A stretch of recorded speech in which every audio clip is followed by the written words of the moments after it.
Hello mga kabibig! Welcome back sa ating bagong YouTube channel. Ito ang pinakamaingay na YouTuber sa balat ng YouTube. Ako si Kabibig Maglebak-lebak with evidence. So eto na ang latest updates sa health concern ni Tatay Digong Duterte. Ito ay update ni Attorney Harry Roque. Kumusta na ba si Pangulong Duterte? Ano ba ang napansin ni Attorney Harry Roque? Mahina ba si Tatay Digong? Mahirap ba ang kanyang pagsasalita? Kasi yung iba sabi nagdrama lang si Duterte, oy, para maawa ang sambayanang Pilipino. Tumahimik ka, magdrama? 80 years old, magdrama? Tapos wala pa doon ang kanyang mga medicines, magdadrama siya. Tapos narukan siya ng hindi niya alam kung anong klaseng medisina, magdadrama. Ikaw nga, ipapunta ka doon sa ICC. Tapos ikulong ka doon. Tapos wala kang makausap na kapamilya, anong mararamdaman mo? Tumahimik ka. O eto, para masupalpal ka ba sa kahibangan mo, eto si Attorney Harry Roque para sumalpal sa mga taong nagpakalat ng fake news na kung ano-ano pa. Sige, eto na, Attorney Harry Roque, sagutin mo nga itong mga taong palaging binaba si Pangulong Duterte. Nangyari sa kanila, oy. O eto kabibig ha, manood tayo kay Attorney Harry Roque. Dating Pangulong Duterte, ano po yung mga... Oo, si Inday Sara. Oo. Ano nyo? Si Inday Sara lang nakadalaw, no? Kasi ang nangyari, naghiwalay kami. Ang dami kasing tao na nagtipon-tipon doon sa labas ng hukuman. At ang nakiusap si Inday Sara na kung pwedeng maiwan ako para makabalik siya na alas 5, no? Pero kinuwento naman niya sa akin na mabuti naman ang kanilang pag-uusap. Unang-una, ang namimiss talaga ni Presidente Duterte ay yung pagkain Pilipino. At nag-request siya ng medyas at saka ng sinyelas. At ang sinabi nga niya, yung mensahe niya ay kulang ang mga tao at lahat na mayroong panahon, no? There's a time for reckoning, no? Ang sabi niya, Kulang no? ang mga tao? Hindi, I mean, ang sabi niya, cool lang ang mga tao. Cool lang ang mga tao. Hindi kulang. May naon lang ang tao at there's a time for reckoning, no? Correct. At ang sabi nga niya, umuwi ka na kaagad ng Pilipinas at dapat kayo nandun at naninilbihan. No? Sinabi niya kay Vice Oo, President. umuwi na siya. Huwag na siyang nandito, sabi niya. Umuwi ka na ng Pilipinas. Okay, yun ang sabi niya. Oo. Pero, kumusta po yung kalusugan niya? Yes, yun ang dapat alamin generally. natin. Well, sabi naman ni BP Sara, ang tatay niya kasi hindi talaga napapatingin sa doktor, no? Agoy. Pero mukha namang okay siya. Bagamat alam natin na yung appearance niya sa hukuman, ako bilang isang naging spokes niya, mukhang mahina. Oh, see? Mukhang mahina si Pangulong Duterte kasi hindi siya nagpapatingin ng doktor. Kasi yung mga doktor niya nasa Pilipinas at parang wala siyang tiwala sa mga doktor sa ICC. Antakin mo na sinabi ni Senator Bongo yung mga medisina niya hindi binigay.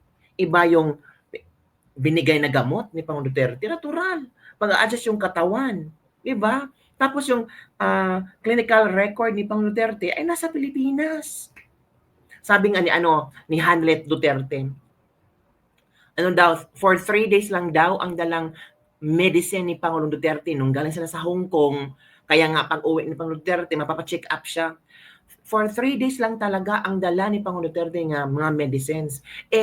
Pagdating sa Manila, agad-agad sinakay ng aeroplapadong ICC. So, wala talagang dala na gamot si Pangulong Duterte.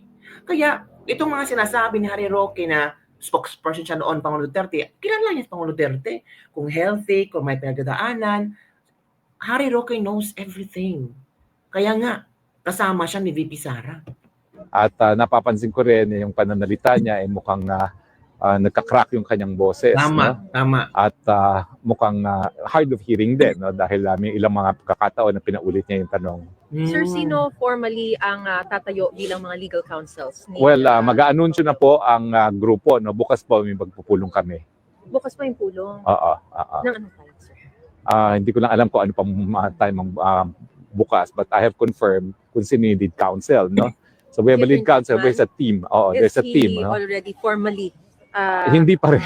Member? Hindi pa rin. The only one na na-recognize ang hukuman is si Attorney Bingbong Medevea. Pero binanggit din sa ICC mismo si Attorney Kaufman.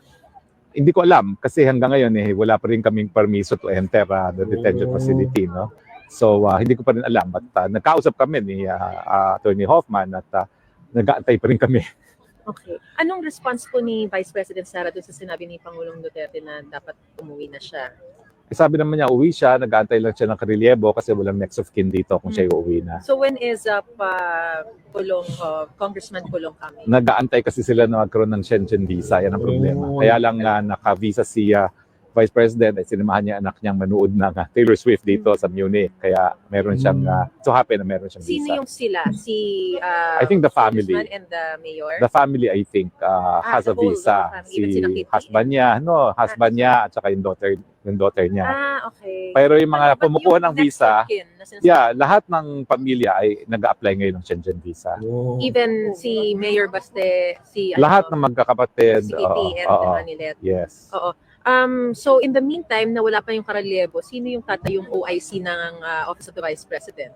Well, wala namang OIC na Office of the Vice President. Oo No? nga. So yun nga po. So okay. Wala na, namang right ganun. na. No? Wala namang ganun because she functions as Vice President wherever she is. And then yung preparations for the impeachment, will it be halted? Hindi naman, ibang legal team naman yun. Okay.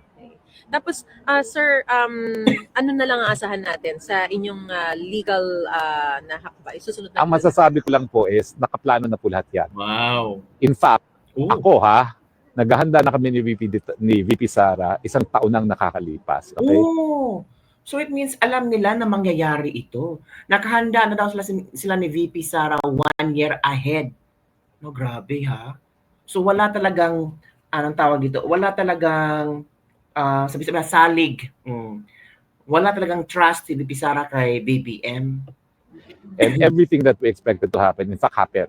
Oh. So, meron kaming contingency for everything that has happened. No? So you were expecting this to happen? I have been expecting this for the past 3 years. Oh. Okay.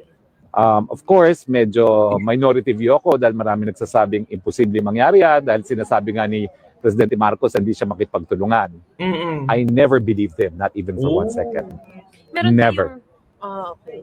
Meron kayong gusto nyong kumbaga, hindi nyo nahihintayin yung September 23?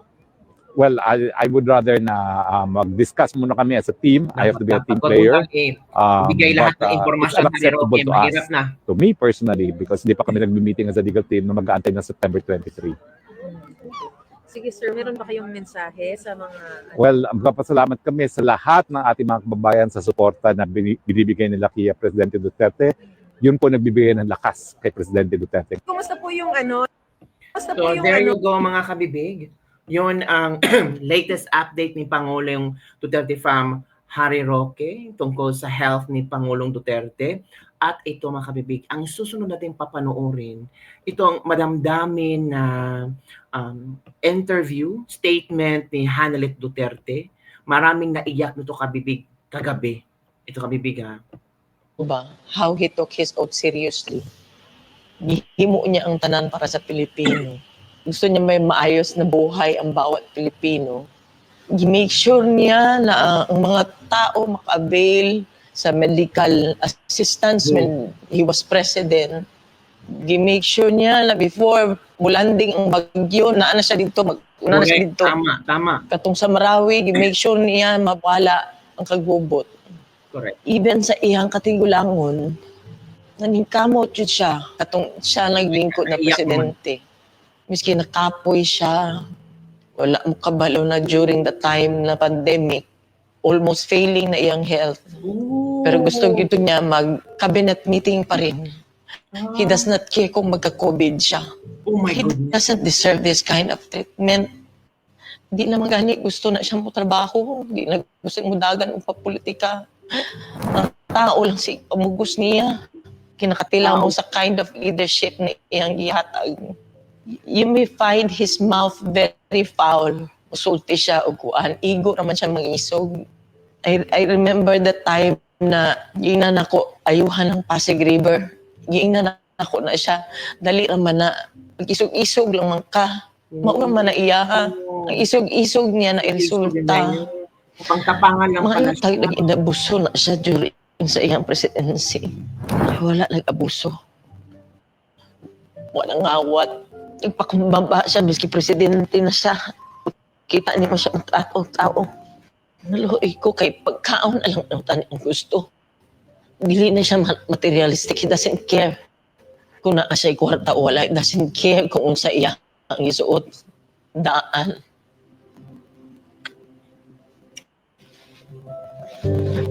Uy. Bigat. Wala ka pa naman sa ang pagtabang. Maski kaluoy na lang unta. Kaluoy na lang. Abuso. Sobrang pag-aabuso. Habi. Grabe. Abuso. Simple lang ay yung gusto. Deprive pag yun ninyo. Nakakaiyak. Simple lang kayo ang gustuhan na. Deprive, miskin gipatay na unta mo siya. Dito. Oh my God. Kidnap ninyo. May 80 years old na guna siya. Kabalo ko kasi Angel. Wala tanan. Wala gani medisina. You see? Kaya gikan mi sa Hong Kong. Good for 3 days lang iyang dala. 3 days lang talaga ang dala. Kisa nina. Kapi abuso. Number.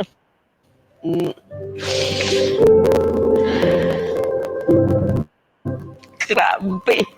Wala man na siya ni trigger o pusil. Maski isa.